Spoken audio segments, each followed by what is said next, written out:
Hello, and welcome back to the Gaming Backlog Book Club.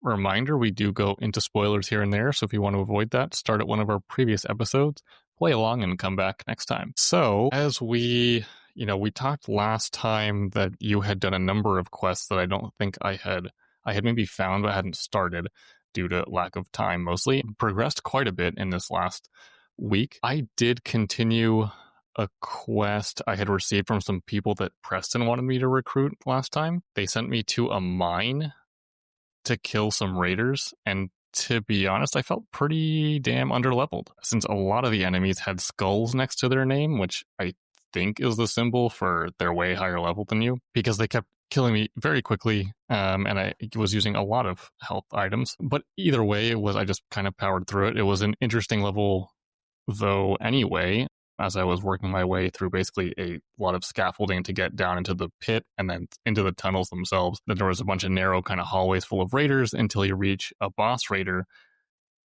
And then things got even weirder once you get past the mini boss, because there's a point where there are a ton of ghouls, these really weird kind of flashbacks or visions.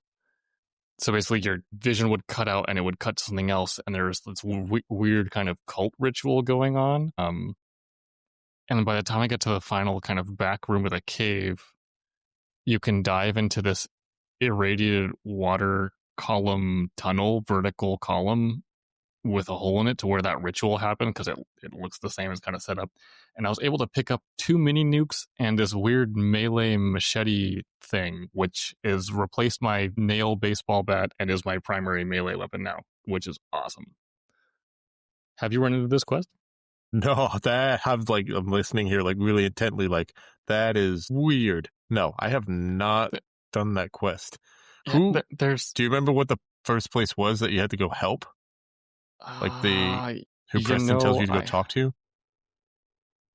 I don't. I can go find because I have a couple still on. Yeah, I still have a couple on my map that I haven't spoken to or.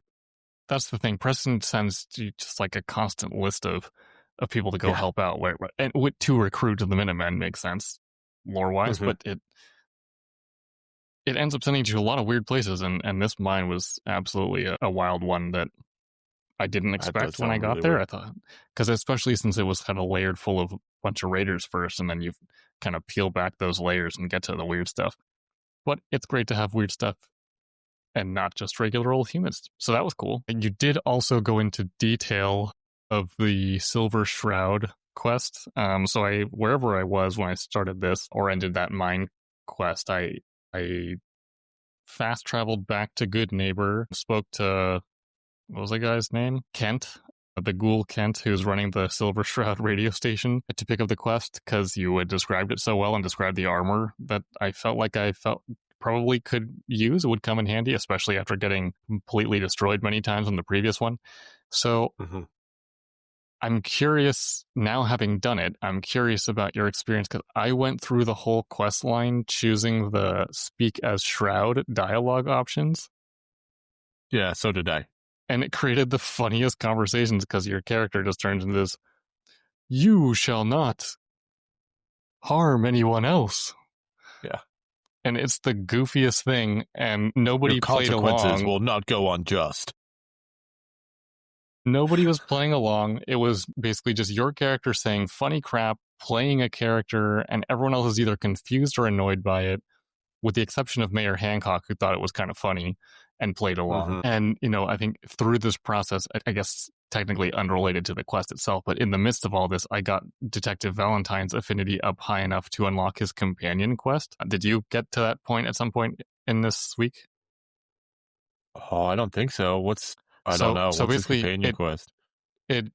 Right, because I think the previous one that I got the full perk for was Codsworth, which you just keep doing things that he likes, and then eventually you end up getting the perk from it. With Nick, you get the companion level. I don't know if there's a place to actually see how high the level is, but you get to a point that he's satisfied and wants to sort of get your help with something. It requires finding 10 separate holotapes. So Nick, as at some point, explains that he is based on brain data from multiple sources, but the primary one is the actual original Nick Valentine from 200 years ago. So his brain data is from 200 years ago. This guy, original Nick Valentine, was looking for somebody, and the person that he was looking for wanted to live a lot longer, but didn't want to be cryogenically frozen. So he underwent voluntary radioactive treatment and turned himself into a ghoul. I don't know if he knew that he was going to be a ghoul, but this is what happened. But so he locked himself inside his own personal vault, so it must be a rich guy. But truly locked, and as a ghoul probably doesn't really know much, so Nick thinks he's still locked in there, and now our Nick Valentine that we know and love is going to go kill him, so he can't escape and wreak havoc like before. So to find out what he needs to know to get to the vault, we're on this very fetch quest of going to 9, he gives you the first holotape, going to 9 more police stations to grab the holotapes. I'm sure it'll have a nice payoff in the end, probably some kind of interesting items. And I got to support my boy Nick. You know, he's been killing it as my sidekick. So I'll see it through naturally as I go to the corners of the Commonwealth throughout the story and everything else and find more police stations. But for the time being, since I know I can't advance his companion level until I do that, I finally went back and grabbed Dogmeat as a companion since I left him home after I got Codsworth way early on. And right away, I equipped him with a bandana and some light dog armor that I had just found. Very cool. So that helps protect him a little bit. More recently, I think in the last quest I did before logging off, I ended up getting Piper because supposedly Dogmeat doesn't have an affinity level. He's just kind of always neutral. So you might as well get the perks out of the other companion options, which I kind of just stumbled upon. Yeah. As a piece of information from Reddit. So that's good to know. I mean, Dogmeat is great, but you get perks for other things, kind of like the one from Codsworth. Anyway, so back to this happened as I killed, I think, the second of the 3 guys on the hit list for Kent. After finally tracking down Sinjin, like you said, who was holding Kent at gunpoint, you said he immediately shot him, right? Yeah. So I opened the elevator door and I had your story in my head. Since they didn't start shooting at me immediately, I took a moment to scan the surroundings and kind of hatch a plan. So I was just standing in the elevator, just looking around. I whipped out my laser musket, literally the one from the Freedom Calls quest that Preston gave to us. Yeah. Walked in, talked to Sinjin with the goofy Shroud voice multiple times, to the point that his minions actually just said F it and walked away. But Shroud had just said right before that he was going to blow Kent's brains out. So the second the minions walked away, I pulled up Vats and headshot him 3 times with the laser musket in Vats and blew up his head. And was really surprised that I somehow managed to save Kent. And I still love that gun. I dropped that gun a little bit ago. Actually, semi-recently. It's very inefficient because you have to mash square to crank it up every time you want to shoot. But it does a lot of damage still, I think. I mean, at least for my character, it seems to be pretty efficient and fairly accurate too. So I don't think I'll be ditching it anytime soon. But yeah, so Kent was alive. He kind of just thanked me and said, I'm not going to be doing the crime fighting anymore. And then I ended up seeing him back because the end of the quest, you had to go and talk to Hancock again. And he was there talking to Hancock. And so I kind of like cheered him up and then went on my way. But that was nice. It was a nice kind of like you're a bounty hunter type character, I guess. Yeah. I think the Silver Shroud is more of like a superhero, like vigilante type, but it felt more like being a bounty hunter because Kent just sent you on a bunch of hits. And then so did Hancock. Yeah, and so did Hancock. Exactly. So it was a good time all around. Quite long, but it seems like some of these more meaty, more involved side quests end up being some of the most interesting ones too. Yeah, they do. It does seem like that. Yeah, they definitely have, but that one was really interesting. And then you mentioned you had already finished Lost on Patrol. Yeah, the Lost Patrol. Last time as well, right? Okay, so you already described that to an extent, but right, that's where you go and you find. Oh no, we didn't talk about it. I think okay. No, we didn't talk about it because you were like, "Oh, I'm on that," and so you were at the part of like in the crater. I found the first guy, basically the guy in the crater with the distress signal, and then you find that there's more people to find, and so it takes you to.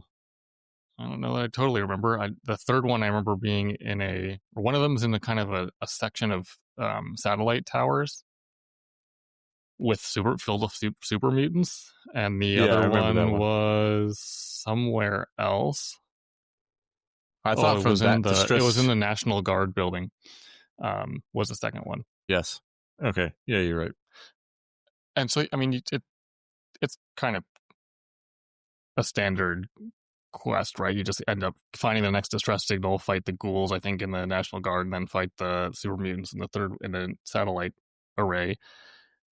And then you find the next distress signal, and it tells you about Paladin Brandis, who's in a bunker, who's way north. He's like basically at the upper edge of the map.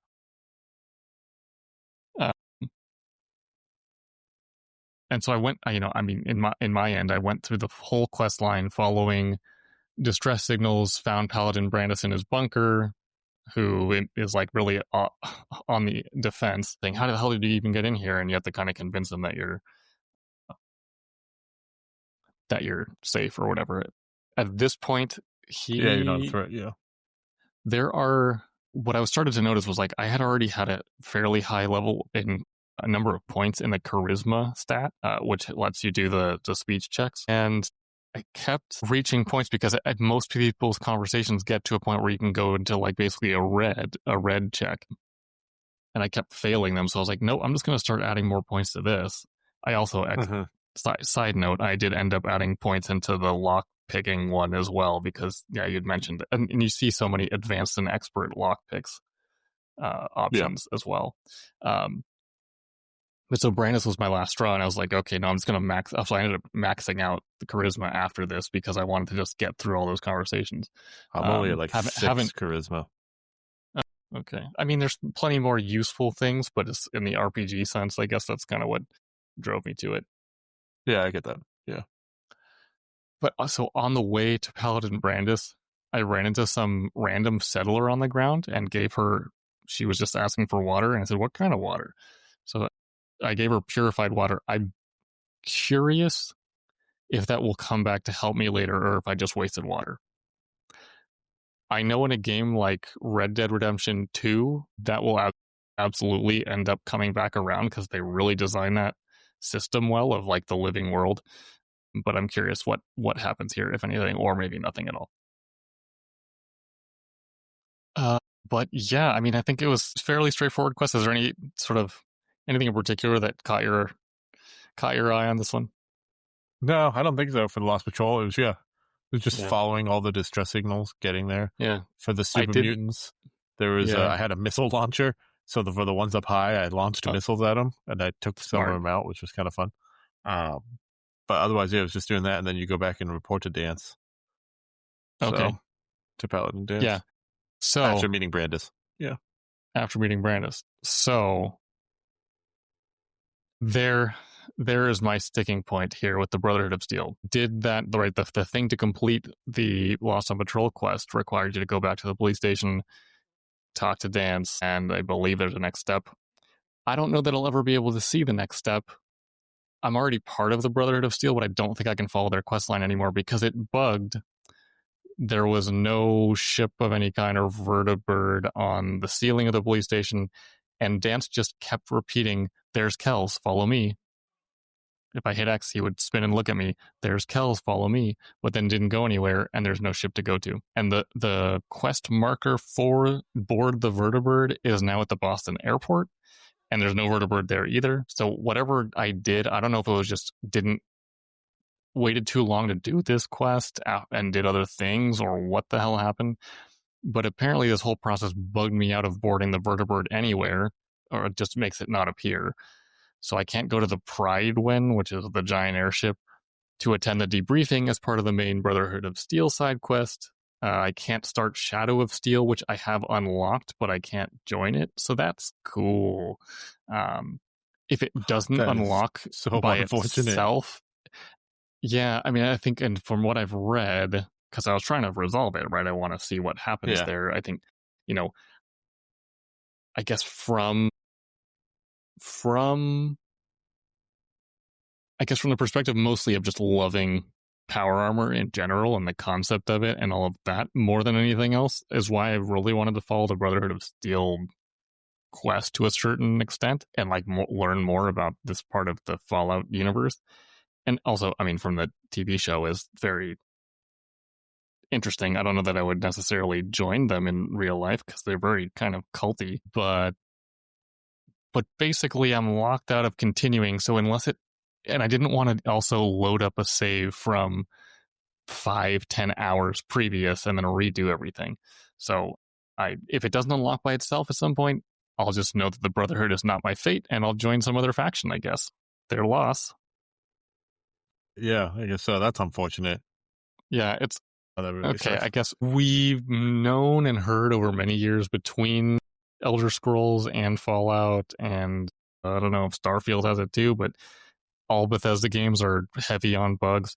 I thought they meant bugs like, I mean, I saw a Brahmin double-headed cow floating in the air once, or, people would clip through the building or the floor or anything like that. Like the typical game bugs, but this is like a major break. At least I can finish the story, I hope, but this is a major game-breaking bug that you can't even continue a quest line. So that's kind of annoying. But hey, that's just what we got to deal with, and I'm not going to replay it. So I'm not going to jump back 10 hours to try to replay it. So we'll just continue. No. Yeah, just continue on. Hopefully it will resolve itself. So the Brotherhood's loss is everyone else's gain. And then I did also, you mentioned did last time and it hadn't started, was the Taking Independence quest for the Minutemen where you storm the castle. Mm-hmm. When he was describing it, I mean, I acquired the quest a long time ago, and I think I might have forgotten the specific details, but I thought it was going to be full of raiders or something like that, and it's not. Nope. No, it is not. I'm assuming you finished it. I did. They're called, what, Mirelurks? Is it Mirelurks? Yeah. I think so. They're the giant crabs, basically. I was actually pretty worried that I was going to also not be able to finish this quest, because after you get through the main combat section of it, there's a part where you have to set up a radio and whatnot, and Preston had disappeared off the face of the earth, and I was setting up these power generators to set up the radio, and none of it was working. So it had bugged as well. And so I looked that one up online, and fortunately I found this. It took a lot of searching because every other thing recommended other options, but the one that worked was actually just sitting in the radio operator's chair and then resting for 24 hours. And then everyone was back to normal and I was able to finish it. But I was worried I wasn't going to join the Minutemen or like continue the Minutemen either. So I'm it's that one I lucked out of. How'd you do against the Queen? So yeah, I mean, so the Taking Independence was considering I was getting kind of destroyed in that mining quest earlier, I'm still at this point in Taking Independence fairly underleveled, and I want to say, I mean, I was getting one shot by the Queen. The very first time she popped up, I was on the ground next to the radio station, the radio kind of control center, and I was like taking shots and like doing like, maybe 5% damage with a shot with a semi-powerful, like not my best weapon, but a reasonable one. And then she just came up and whacked me in the face and I died. And so I decided, okay, I'm going to start doing this from the top level. And she was spitting her acid so far. It didn't kill me quickly or anything, but I was just kind of running in circles and then none of my stuff was doing enough damage. So eventually I was just like, all right, screw this. I took a psycho buff, which is the awesome, I think it's 25% damage boost. Okay. Which is one that you have to build at a chem station combining psycho and buff out and something else. Oh, very useful. I also like Med-X too, which is the less damage taken. Yeah. But it's a useful thing. So I had 8 missiles and a missile launcher, and I used up all of those 8 missiles with VATS specifically just to make sure they hit. I was over getting one-shot killed. And eventually it took her out. I mean, I used up those 8 and it got her maybe 70% down, and then I don't remember what other weapon I used, but yeah, it was tough and took a couple tries, but I figured it out. How was your experience with this? Mine was good. I know you're a much higher level than I am, so higher level, but still, so. I was getting like one hit by her. She still would destroy me. All right. And then what I found is like I found where she was coming out of the water, and before she could even run into the I had Nick Valentine with me, and I was like, hey, I was like going to Nick and being like, hey Nick, hand me that fat boy that I gave you to store. And so I just shot 3 mini nukes at her. And I killed her before she could even get in the castle. Okay. I just shot her with 3 mini nukes from the fat boy. Okay. So I got a little stockpile of mini nukes, actually, that I haven't used yet. Thing is and I wanted to use. I brought one into. I mean, I'm surprised it took 3 mini nukes to take her out. So that's a strong. How big is the? Is there a mushroom cloud and everything? No, it's just like a. It's just a big explosion. Really, no. It's just a big explosion. Okay, and you kind of have to aim up because they don't shoot very far. Grenade launcher trajectory. Yeah, you gotta aim a little higher. Interesting. Yeah, I've got like I don't know if it's like 12 or 20 or what, but I brought one to the glowing sea thinking, okay, I'm going to use it in here, and then didn't end up using it. I used a missile launcher and at that point I had like 4 or 5, and I used 3 of them. Now I have a few more. Well, that's a good move. I guess I got to figure out what I'm going to use it on because I don't want to go the whole game without using a mini nuke. That'd be crazy. No, it's fun. Yeah, I like the missile launchers too, though. I do enjoy that. Missile launcher's fun. Yeah. There's a lot of games that show up actually in the obviously we're both on PS5 here, and the loading screens are very short most of the time. But there's a lot of guns that you get previews of that I really want to try out, but I've never seen at a shop and I've never seen to pick up. Like I want to get the baseball launcher. Oh, you can get that at the guy in the Diamond baseball City guy who sells talks it? about baseball. Okay. I think he Have sells you tried it? No, I don't have it. I'm pretty sure I saw that on his list. I want to go buy it just to see what it does, like if it's any good. Like I have one baseball grenade. Yeah, there's a baseball grenade. There's something called a modified baseball, I think, too, which looks kind of like a canister grenade. There's also I think they call it a Chinese grenade launcher, which looks kind of cool. There's a bunch of weapons that look cool, but I just haven't seen. Okay. I have the Chinese grenade launcher or whatever it is. I got that from a previous side mission. But yeah, so I mean, I was able to finish Taking Independence, fortunately, so I'm not casting out the Minutemen just yet, but the Brotherhood's a goner. They're dead to me. And let's see. Okay, the other one that you said you had already done that I hadn't done last week, and then we'll kind of get to the more recent stuff, was I did the Freedom Trail. And following the Freedom Trail actually exists in Boston is a pretty cool way to find a secret society. And you had to pick up the, what's it called? The kind of number codes. Yeah, the clues of the number code on the... Because you could kind of realize you have to follow the trail and just walk the whole trail and then end up and not know what the hell to do. But hey, I mean, can't come up with a more obvious password than railroad. No, it wasn't too hard to figure out. Yeah.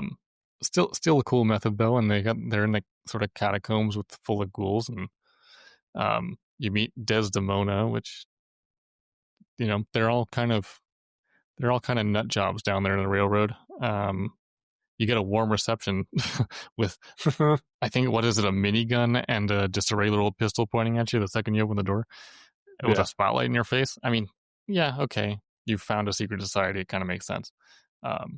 But I suppose the fact that their whole mission is to try to liberate the synths from the Institute is pretty noble. There's later someone, I think it's Deacon, mentions that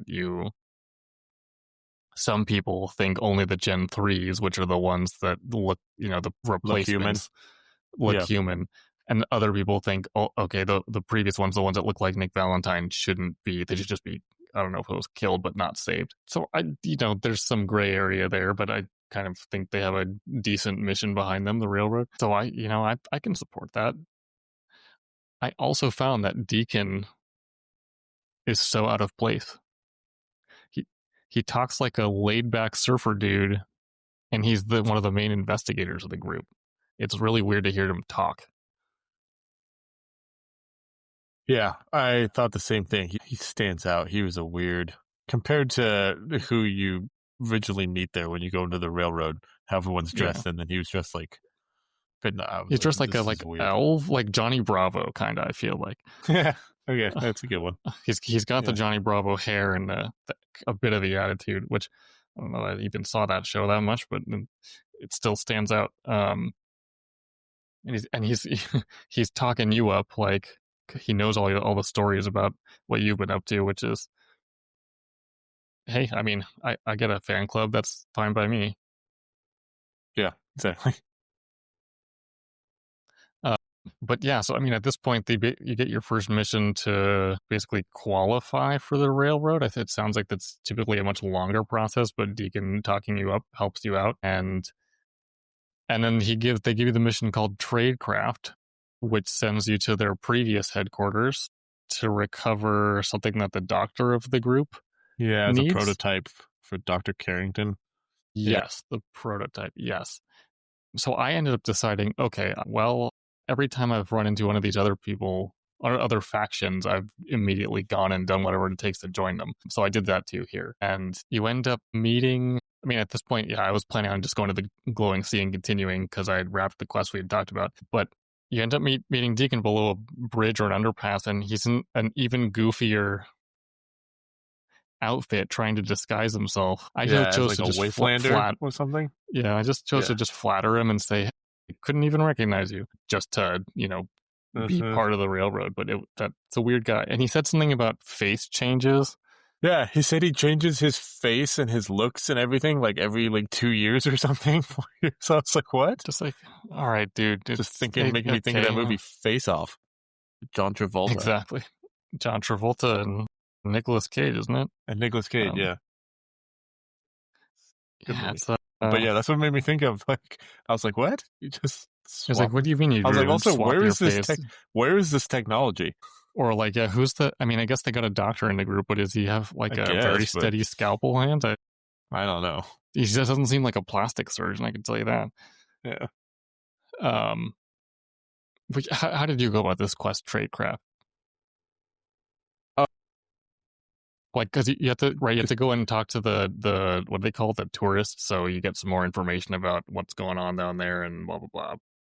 I think I lied to the tourists and basically said what Deacon was saying was right. I think I was actually able to get a persuasion, one that actually went through and didn't fail, so that helped. Yeah, I had him provide sniper cover. He didn't do anything for me. I just finished talking with him, and he was like, because otherwise he was like, oh, I thought you were here to kill me, man. Yeah, I was able to convince him to provide sniper cover, and then I didn't need it because I didn't actually go through the minefield. I just went into the secret tunnel. Yeah, I just went into the secret tunnel as well. I didn't even. So he was just. I mean, maybe he's still waiting for me to come back. But yes, you pop into the secret tunnel. Did you find anything interesting down there? Not really. I mean, it just killed a bunch of synths. That's true. I do like how you pop out in a donut shop, though. Yeah, that was fun. I just meleeed all of them with my sword. I was one hitting or two hitting. The Chinese officer sword? Yeah, I think it's what it is. It's a serrated sword. Yeah. Did you pick that up? I bought that. No, I bought it. You just bought it. Okay. I have seen it in the shop, and I was like, Trader. It sounds really good, actually. Yeah, it does. But I have this little weird spiky machete thing that is working fine too. But and then I just gave myself the deal 20% more melee damage perk. I just unlocked that. So you're using that a lot. I've used this melee a lot. Yeah, I use it a lot. I was like, I'm just gonna up this. It does seem useful, especially for the people that try to melee you. Yeah, there's that. Or there are some raiders I'll just run up to and I'll go slice, and it's just one hit. on raiders. Yeah. And it was for some of these synths. Some were one hit, some were two. Huh. So you can one hit a synth with the melee. I mean, do you have your strength at max? Yes, I mean, I guess do. strength is really just. I feel like strength is just to carry weight, and then you can add more carry weight. Carry weight, yeah. It's carry weight, and I think it says one other thing that it adds to, but you've added to your melee. So, maybe melee is a route to start going down. I just like using the melee weapon. I mean, I like the guns, but I also really like just meleeing. Yeah. But okay, I guess the only other kind of item of note that I found in there right before, even in the same room as the prototype, was a hazmat suit. Yes. Okay. Yes. Did you grab I did grab one of. Hell yeah! I grabbed one of those and gave it to Nick. I was like, "Hey Nick, hold on to this for me, because it's got like 1,000 radiation protection." I grabbed both hazmat suits that were there, even though at that point I was also with Nick, so I gave him one to hold. But we had already found out that the robots don't need it because they don't get affected by radiation. So I just said, all right, I'll just hold on to this in case I end up with a real human at some point, which I have now given to Piper. But I think the even cooler is that you can use it inside of power armor, so you double up on your radiation protection. Ooh. So I most definitely used that combo in the glowing sea, but I wish I did this after I finished the glowing sea, this mission. So I do wish I had that for that. If you head back that way, then definitely throw it on. So at this point, this is where I went on to do the glowing sea. So what other side quests did you take on this time? I took on a few, but I only speak on a couple because some were just small, not really meaning too much. Yeah, and anything where you had an interesting story from it, or? Well, yeah, like I did the one that's bugged out for you. I did the Shadow of Steel, and then like the two after it. So I did the vertibird. Well, tell me about those, because I don't think I'm going to get. I don't think I'm going to be able to do it. You get on the vertibird, you fly around Boston, and like you're on the gun, and he's like, "Oh, shoot anything you see that isn't human. Just don't make a mistake." But I didn't really see anything, so I didn't really shoot. Then you fly to the airport, and then you fly to the airport. You fly to the airport. No, you fly to the airport, but then you get hooked up into the. Is it Pridewind? The Pridewind, yep.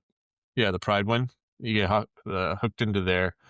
Right when you get off, it says go talk to Captain Kellis or Kells or whatever. So I speak to him, and he's like, "You want to join us?" And blah blah blah. Do you think you're good enough? And I kind of answered some snarky and some like, "Yes, I think I'm good enough." Then you go talk to Elder Maxon, who kind of tells you like what they're there for, and he hates super mutants. I can tell you that with a passion. He hates super mutants. I mean, if you think about it, a full suit of power armor versus a super mutant seems like the most fair fight that you can find. Yeah. So you do that. You talk to him. He gives you like a mission to do. Like, you're gonna help us out. I want you to go take out this island here. Is like a fort here with an armory. That this armory is filled with mini nukes and stuff, and we want the armory, but it's being taken over by super mutants. So take out this little island and clear it all out. But before like you do that mission, you then go on this thing called it was the mission called Tour of Duty, which is funny. Where you just go to where you just kind of go, you talk to the doctor who asks you a few questions about your health and other things, and then you say like, "Oh, I was a vault dweller." He's like, "Wow, you're probably the most healthiest out of anybody here if you're a vault dweller." You talk to him, you talk to another guy who's wants like documents and all that. He's like, "If you say like these technical documents around, pick them up for me. I'll pay you in caps." Then you speak to a lady who is in power armor, and she says, "Oh, yours suit is over there in Bay 3 or whatever." So you pick it up. Oh, and when you're speaking to Elder Maxon originally, you literally go straight to being a knight. He's like, "I'm going to make you straight a knight." He's like, you can go get your power armor." I was like, "Oh, sweet." He's like, "Not even a paladin. Just go straight to knight." Oh, a knight's past a paladin. I think so. Yeah. Why did he do that? What did you do to deserve that? I don't know. Nothing. Just that we were going to help. Okay. So you got a free suit of power armor? Mm-hmm. So you go there, you can get now I'm extra pissed. Suit of power armor. I now have like 4 suits of power armor, just randomly around. I only have 2. So I did that and spoke to, there was one more person, I forgot who the last one was. But it's just like, you just speak to people, get your stuff. You have a locker that I think in the locker was just like some grenades and ammo on the ship. It's sort of set up, obviously, like the ship is like, there's a whole level where all the soldiers are with bunks and other things, and it's just set up like that. Like an aircraft carrier, but in the sky. Yeah, basically. So then I went and did the island. So I then hop on, you fly down to the airport and then hop on another vertibird that then flies you over the island. And as you're flying over it, there's a behemoth on the island that you get to take out with the Gatling gun on the side of the vertibird. Which is cool. What now? A behemoth? Okay, I've seen those in Final Fantasy. What does that look like here? It's just a super giant super mutant. Like, it's like 3 super mutants stacked into one. Oh, wow. Okay. It's huge. So I took that out while flying around it, and then they land you, and then you land, and I stayed on the Gatling gun, and all these super mutants like ran at me, and I just mowed them all down, and then got off, and there was only like 1 or 2 left, and then just, it was easy to kill those, and then you go in there, and then you kind of just, there's a few more inside the armory, and then you just clear it out, then you're good. That was it. That's all I've done. Okay. Those missions. So it was pretty fun. It was cool to like fly in the vertibird and kind of like an AC-130 or whatever, just shoot the gun on the side. It was cool. Like seeing it from the TV show. You have so I do hope those unlock, and you're in the sky. Yeah, I would like to experience at least some of that. Yeah. I guess also, yeah, because now like the Pride Wind is now another place where I can just go and like set the power armor if I want to, and then pick up like other goodies and stuff I need, which is kind of nice. It's just, I guess it's sort of like a sanctuary. It's just another place I can go and like Good Neighbor, like Diamond City, convenient. All that. I know, because you can't fast travel to it. Even better. So I did those. I then did. There was 2 that also went together called Crucible and Out of the Fire, where you have to go to the Ironworks. Crucible, Brotherhood I think, quests? No. These are just regular side quests. Those are the only Brotherhood quests I did. Okay. These ones were regular ones. You go to the Ironworks. I think the Crucible was one of those ones that was already preloaded when we loaded in the game. Oh, yes. That's one of those creation club ones. The creation ones, yeah. Because you go in there, you take out a bunch of people in the Ironworks, and then you have to craft these flame-resistant legs for power armor. Like, there's a power armor suit in there, but it's like it's not really a power suit armor. It's kind of like just makeshift. But you can you craft these flame-resistant legs to then retrieve this heavy incinerator weapon, which I haven't used yet. I've just given to whoever was with me to store. I think it was Nick. So I was like, here, take it. And then, but also to go with that, while I was on my way to the Ironworks, I ran into a dude who was like, my son has gone to go be part of their group. And I forgot what they're called now. I don't know. But yeah, you know, now that you mentioned that, there was someone, where was it? Boston Common? Maybe it was Boston Common. Boston Common is the park. There's some part of that is basically a marketplace where I ended up seeing having a similar conversation. It was when I walked up to a bartender and his son having an argument because the son wanted to go join the Institute and save the synths, and the dad was all pissed about that, saying you shouldn't be doing that, and you kind of get involved in conversation. Yeah, that was. Sorry, you just reminded me of that with your kind of. Yeah.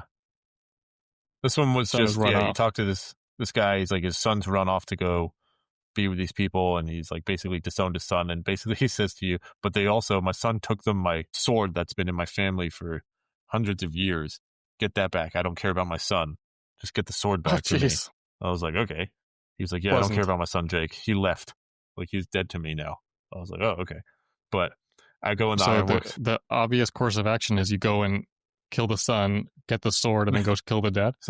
So I go with the sword, I guess, but with the family sword. Yeah.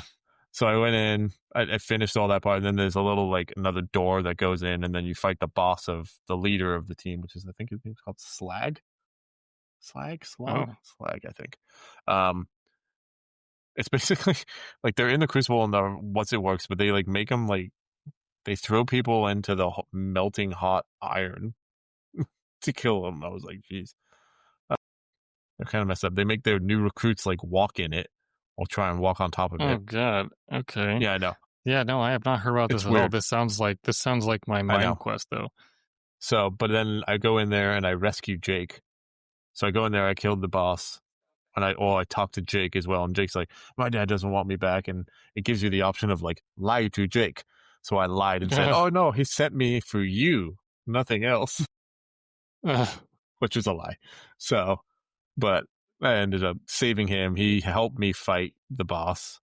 He turns on him, helps me fight him, and then I kill the boss. The boss has the sword, but he's like attached like it's like an incinerator sword now, which is kind of cool. Even cooler. Yeah. Is the boss like just a regular human? Yeah, he's like a buffed up raider. Oh, okay, cool. That's basically what he is. So I took him out, and then we went back, and Jake says like, "Oh, meet me back like halfway between, and then we'll go talk to my dad." I'm like, "Okay." You drop him off, talk to his dad, and dad's like, "I don't love you anymore. You know my son does it on you." And then the wife goes like, "Shut up." He's like, and then he turns like, "Oh, you're right. I'm sorry, son. I love you." And then I keep the sword. He like forgets about the sword, and I get to keep it. So even better. So you have an incinerator sword and a serrated sword.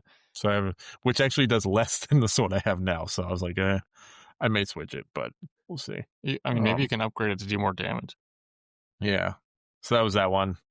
I mean, it's not super worth it. I mean, I don't know what the incinerator thing's like, but right. I think I did one called Troubled Waters, which I think you did.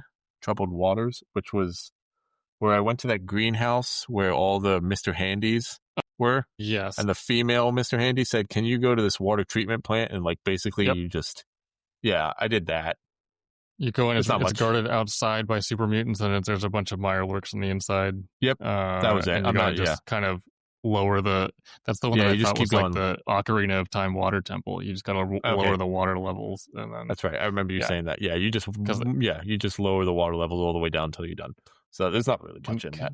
Yeah, no, it's but it was still interesting enough, and it was still you end interesting. up providing clean water for the greenhouse run by Mr. Handies that can't actually eat the crops. What do they call? Oh, it's Miss White. That's some irony. It's Miss White, Miss Brown, Mr. Brown. They're all the colors that they are. Mr. Green. Oh, that's almost like a. That's what they're called. Okay, it could just be a standard color thing, or it's like a Reservoir Dog reference. I was gonna say someone was obviously a fan of Reservoir Dogs. Decided. I guess I got to see who Mr. Pink is there. Yeah. So there's that one, and then I'm trying to see. I did a couple others, but I'm trying to. Another one was called.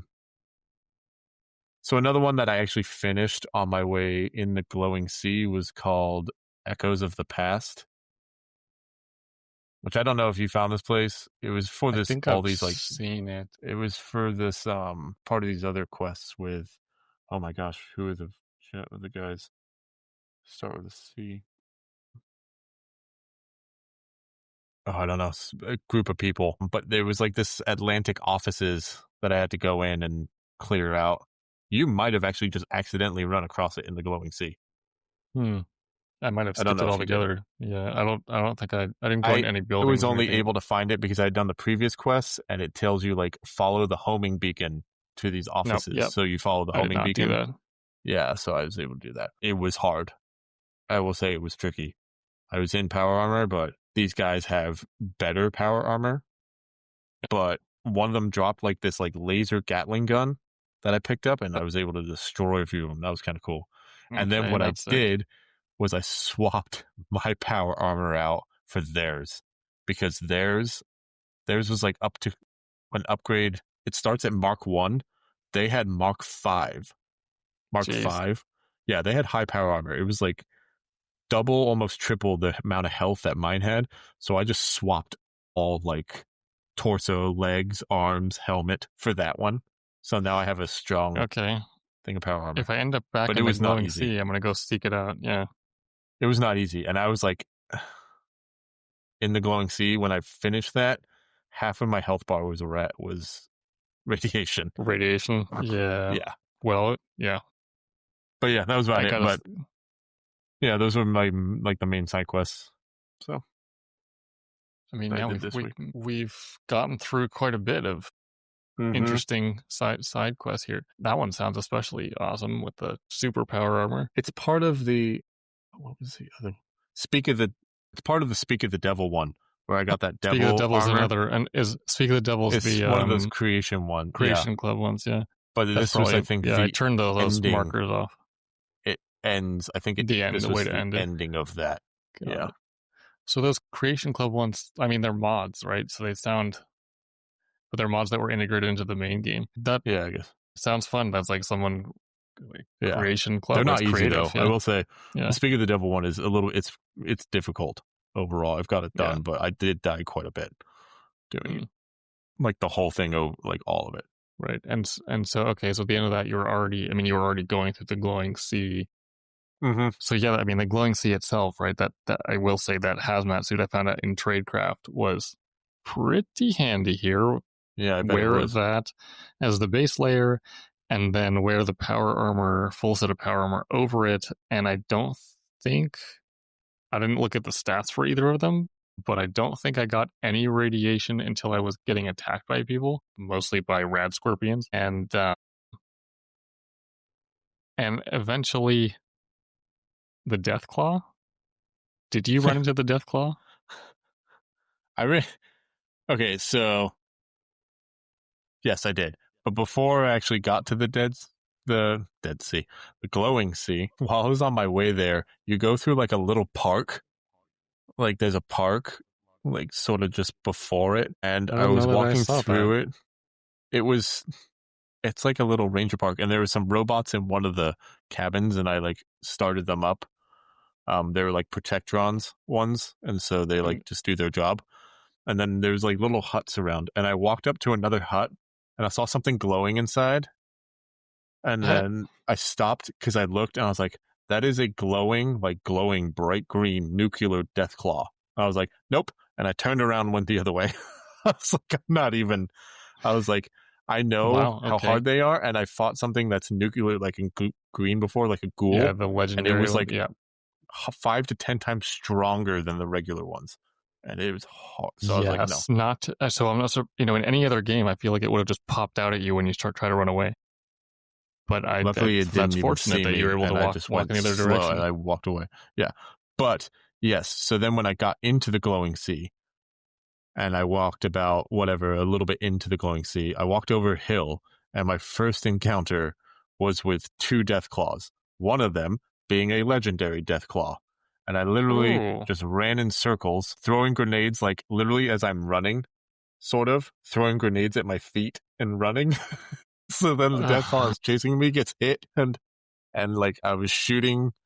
I think did I have? Oh, I didn't have Nick with me. I had Ada, who's a robot, with me. Yeah, Ada is her name. Yeah, it's another side quest I had started. Whatever side quest you got that from. Yeah, I started it last week. It was called A New Threat, is what it's called.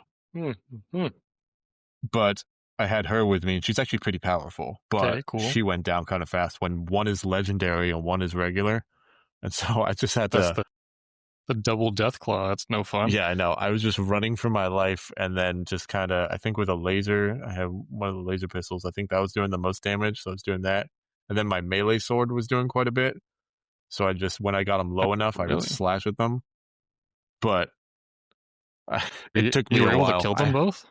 Yeah, I was able to kill them both, but I used a lot of health to get through that. Solid. That's a pretty...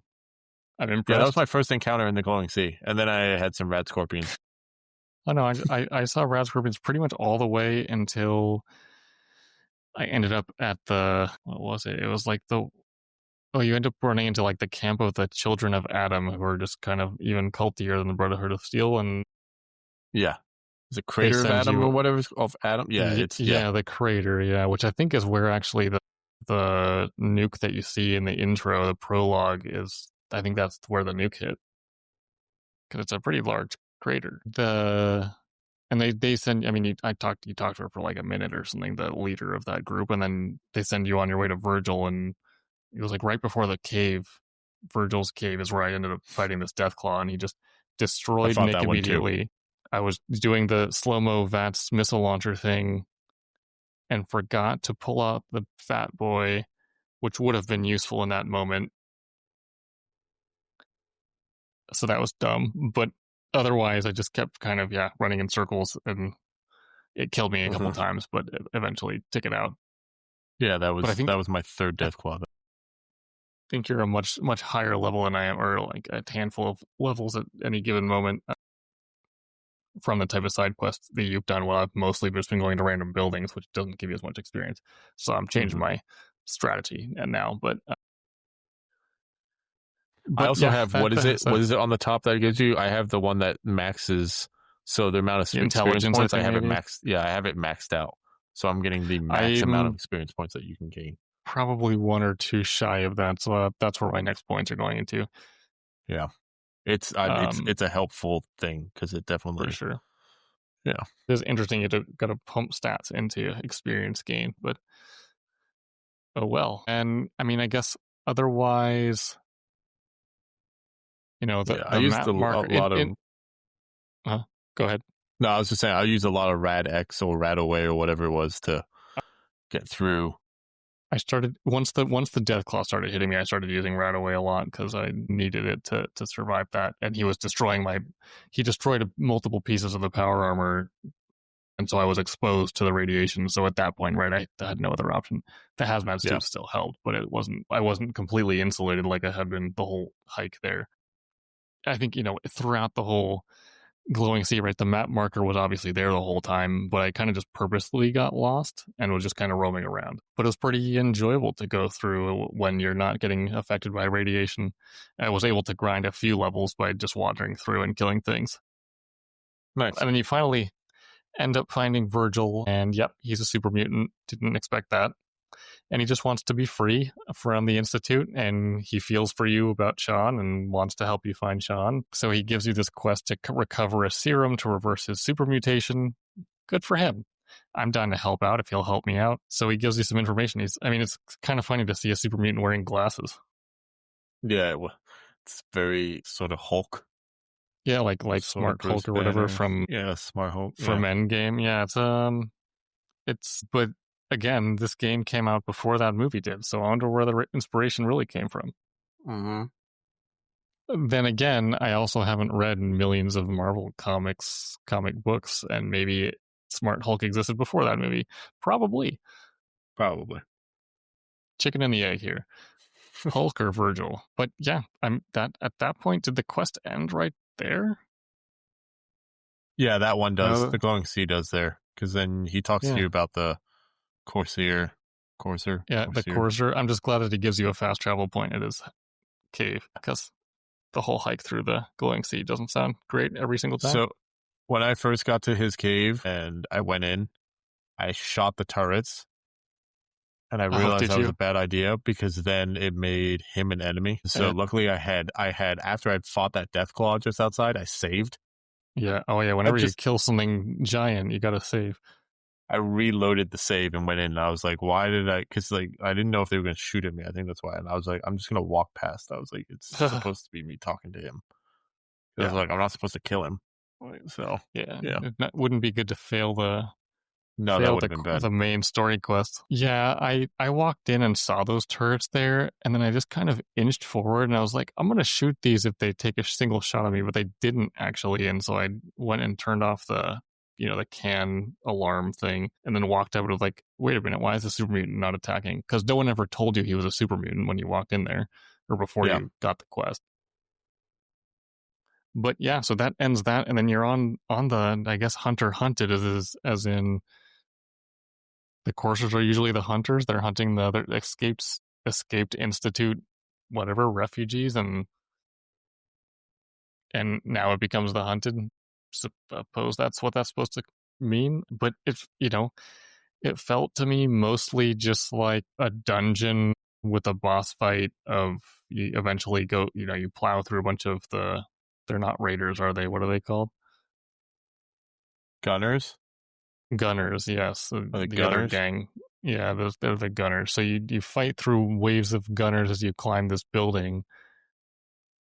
And then you end up reaching the courser, which we'd only seen a courser before in that memory den flashback, but that one looked like a normal synth, and this one looks like a person. So I walked up to him because that's where the quest marker was, and I started talking to him, and I thought it was some member of the gunners or something trying to have a conversation, like, oh, he's going to be over there. But no, it ended up being him, and I said, oh, I'm here for the synth, and yeah, he just started shooting at me. Yep. But you're in like a really small room. And so I was in power armor because I knew I was about to fight a tough enemy. And so I hit the psycho buff again, pulled out my missile launcher, and from like 10 feet away, just launched maybe 10 missiles at him. And that's how I finished that fight very quickly. Nice. He goes in. Yeah, did he go invisible on you? He went invisible, but it's that kind of, not making it impossible, gamey invisible, where you can still see like some weird. Yeah, it's like, yeah. You can see light shifting around or whatever around the shape. So Nick was distracting him basically. So he was just kind of backed against a wall, and I just kept missile, and then right after I think the second to last missile, he stopped. He became visible again. So I just knocked him in the face. Because VATS can't target an invisible enemy, by the way. As a constant VATS user, it also makes me realize I have a stockpile now of this thing called a stealth boy, an item that I haven't used yet, but probably is what that does. I think it is, but I don't even know if I have any of those. I've seen them around. I just don't think I picked them up. Oh no, but yeah, I'm pretty sure that's what it does. Yeah, pick up most of those, but I'll probably start trying that. Maybe the stealth ending to this thing might be useful. But did you do anything fancy to kill this guy, or just kind of go at him with your sword? I saw him as my sword, and I was able to, like, as you said, I had Nick with me for this. I swapped out Ada for Nick for this mission, and got Nick, and he was just kind of on him. So, but you could tell where he was. So I was like kind of behind him, and I was just like slashing from behind until he died. Okay, solid. So, down and dirty. It took a few. I mean, he took definitely more hits than anybody else, but yeah, otherwise. It felt like a very straightforward, just like get through the hordes and then kill the boss type quest. But hey, we were able to recover the courser chip, and the next quest already started automatically. Yes. Could be worse. Yeah, I mean, I think that covers everything that I ran through. Is there anything else on your end? No, that was everything I went through for this week and for all my missions. So typically I'd bring this up at the beginning, but it just came to mind now because you've been talking so much about using your serrated sword.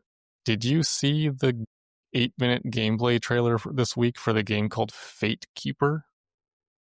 No, I did not. So it's a game. I think 3 months ago or so, there was the announcement trailer for it, which had some it was like half cinematic, but I saw it now, and it's supposed to be like it's not by Bethesda, but it very much feels like a highly upgraded Skyrim or Elder Scrolls type game, where it's first person RPG, melee combat, and magic, like no guns. I don't know if you'll get, crossbow, bow and arrow type things eventually, but the couple, I guess 10 minutes total of gameplay footage that's come out, it looks awesome.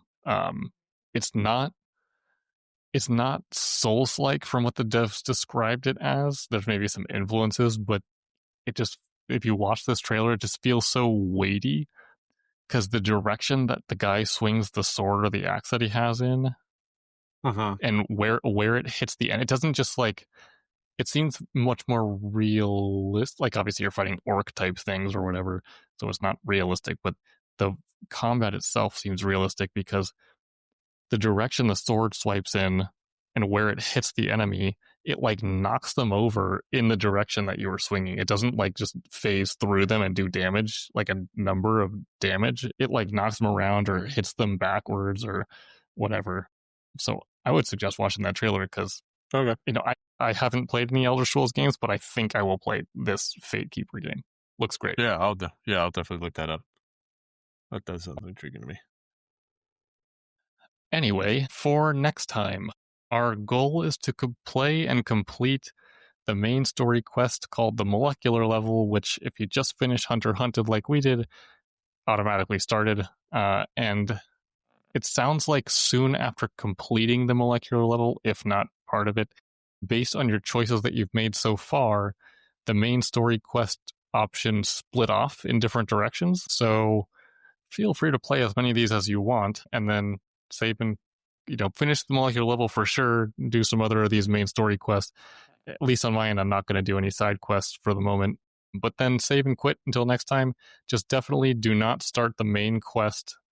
I'm going to keep spoilers out of this, but don't start the main quest that has the word nuclear in it, since that is the path to the end credits that we will do next time.